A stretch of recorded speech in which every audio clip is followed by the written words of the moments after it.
मायावती की पॉलिटिक्स में misfit Akash Anand, fire brand बयान या कुछ और, जानिए क्यों छिना उत्तराधिकार। बसपा सुप्रीमो मायावती अपने कड़े फैसले के लिए जानी जाती हैं। वे जब भी फैसला लेती हैं हमेशा चौंकाने वाला ही लेती हैं। बसपा सुप्रीमो ने करीब 5 महीने पहले ही 10 दिसंबर 2023 को भतीजे आकाश आनंद को पार्टी पदाधिकारियों की बैठक में अपना उत्तराधिकारी घोषित कर ये संदेश दिया था कि वे आकाश के सारे बसपा को आगे बढ़ाएंगी। लेकिन अब उन्हें अरिपक्व बताकर पार्टी के नेशनल कोऑर्डिनेटर और अपने उत्तराधिकारी के पद से हटा दिया है।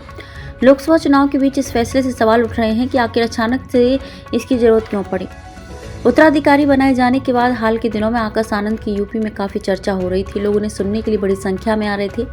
कई जानकारों का कहना था कि आकाश के जरिए बसपा अपने असल मूवमेंट पर वापस लौट रही है, लेकिन उनके फायर ब्रांड बयानों से ऐसी हलचल मची कि मायावती को बसपा का नुकसान नजर आने लगा।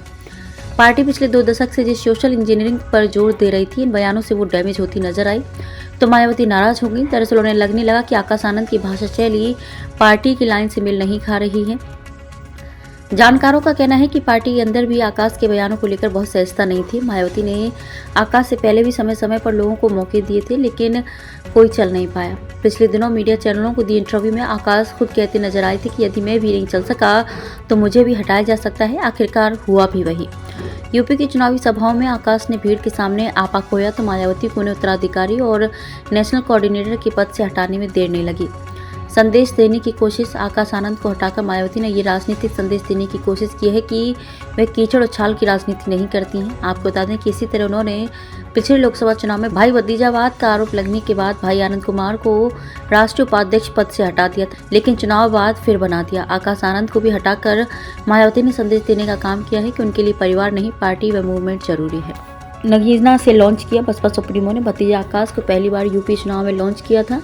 उनकी पहली सभा नगीना लोकसभा सीट से इसलिए लगाई गई कि वहां उनकी बिरादरी के सर्वाधिक मतदाता होने के साथ आज़ाद समाज पार्टी के मुखिया चंद्रशेखर आज़ाद चुनाव लड़ रहे हैं।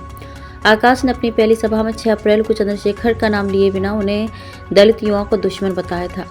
कुछ ऐसे शब्दों का भी इस्तेमाल किया जिसको लेकर उन पर उंगलियां उठी। भाजपा की प्रतिक्रिया। वहीं भाजपा नेता राकेश त्रिपाठी ने बसपा प्रमुख पर निशाना साधते कहा कि मायावती पार्टी को एक प्राइवेट लिमिटेड संस्था की तरह चलाती हैं और वह कभी भी कोई फैसला ले सकती हैं।